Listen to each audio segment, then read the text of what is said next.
Good evening, everyone. I hope that you're looking forward to a good weekend. I hope that you've had a great week and that you're staying healthy and you're staying positive. You know, there's so much negativity in our world around us, and we have an obligation to be positive people, shining lights and making a difference in the world around us. We have a great opportunity ahead of us. You know, we also have a great opportunity to have a relationship with God that is growing and striving to be closer and closer to Him.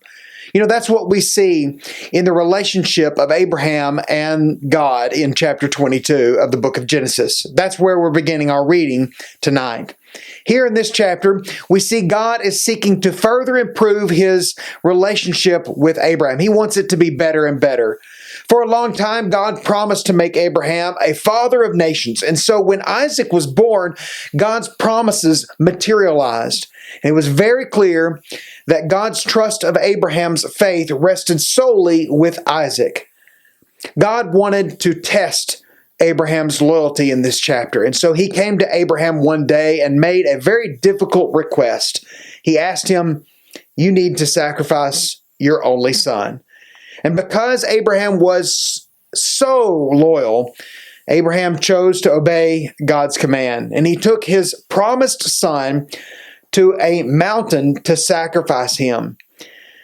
And it just so happens to be that right before Abraham struck Isaac with a knife, God's angel manifested himself and grabbed Abraham's hand, commanding him not to harm his son in any way. God acknowledged Abraham's resolve. He provided Abraham with an alternative sacrificial ram that was caught in a brush just a few feet away. You know, there's so much to apply from this chapter. I love the fact that Isaac, when they both go up to the mountain, Isaac says, you know, we're both going to come down. It just shows the great faith right there in that young man. And there's so many things that we can apply in our own lives after reading this chapter. You know, one thing, we need to make sure that we are willing to obey God even when things don't make sense. We need to make sure that we're willing to trust in Him, to deliver even when we can't see the full outcome. And we need to understand that God will always provide a way of salvation.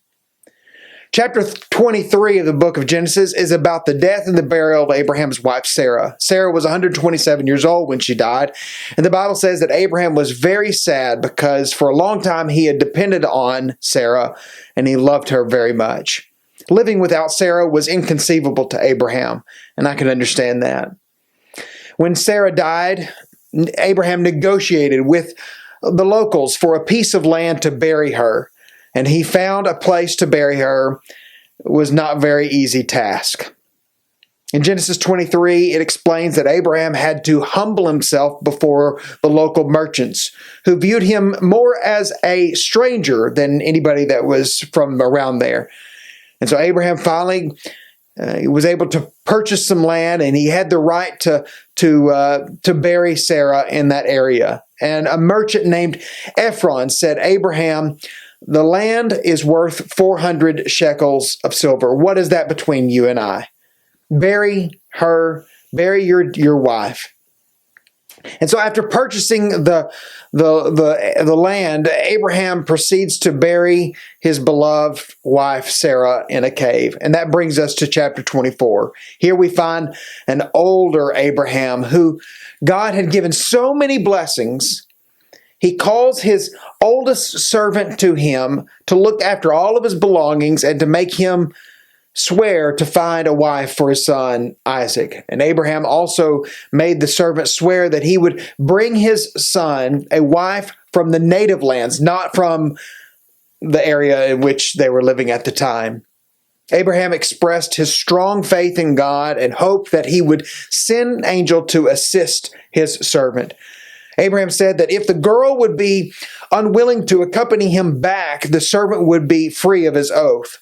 And so the servant took a whole bunch of camels and gold and went to the city of Nahor, where there was a servant that went to a well where the city's women would come together and retrieve water. There, the servant prayed to the Lord that this girl would be destined to be the wife of Isaac.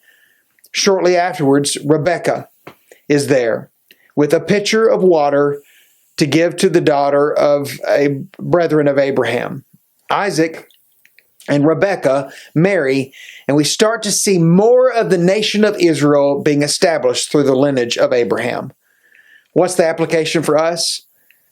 God will always provide everything, and His promises always come true, even when it seems like they won't. God is faithful. Now that the day is over and the weekend is here, may He continue to bless you. I'll see you tomorrow night. I love you, and good night.